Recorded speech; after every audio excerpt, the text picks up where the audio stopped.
So firstly, the spheres.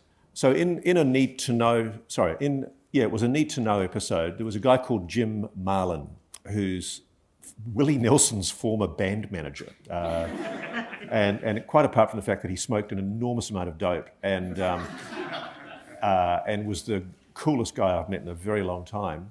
Jim had this crazy story that he literally was. He was at the home of a well-known rock star in the mountains, and there was this pile of spheres lying on the ground, and his rock star friend told him that they'd literally been sitting on the back porch the previous night, and a craft had literally dropped them into the forest, and they think that the house was so hidden in the forest, whatever it was, didn't realise that there were humans there.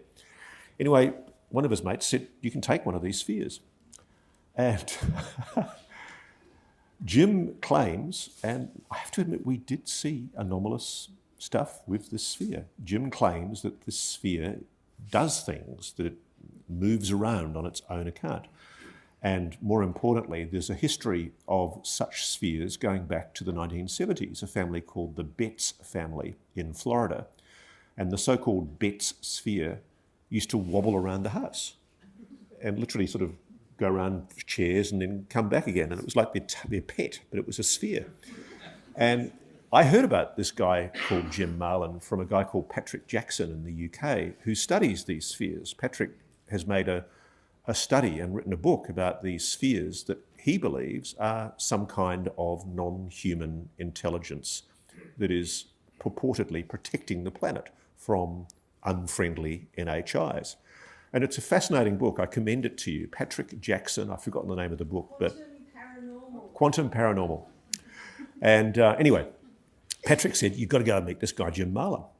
And so we put this into our story, and it was really funny because while we were there, it started moving around the house. And I'd got my phone and I'd measured the floor to make sure that the floor was completely level. And literally it's under its own power moving around the house. And anyway, I rang Professor Gary Nolan because I knew Gary had an interest in this area. And Gary has access to a materials science laboratory, really high-end lab, because a lot of people have said to me, "Why don't you just cut this thing open?" Jim won't let me. It's his pet. He doesn't want it destroyed. But more importantly, people have tried to cut these things open and they haven't been able to cut them.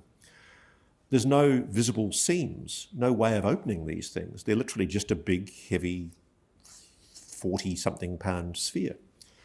And so we had this thing where basically Jim didn't want to let go of it because what happened with the Betts family in the 1970s was media had filmed it literally moving around the house under its own power. Then the US Air Force came, took it away for a while, and it came back and it was inert. It wasn't doing anything anymore.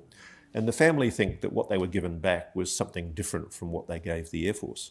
And look, it is clear, I can't say a lot, but it is clear to me from my conversations with people, they know what these spheres are. They're real, whatever they are. And all I can tell you, ma'am, about the metallic sphere that we got is it is being investigated, but for very good reasons. I'm not revealing anything about where it is, who's got it, and what's being investigated. But watch this space.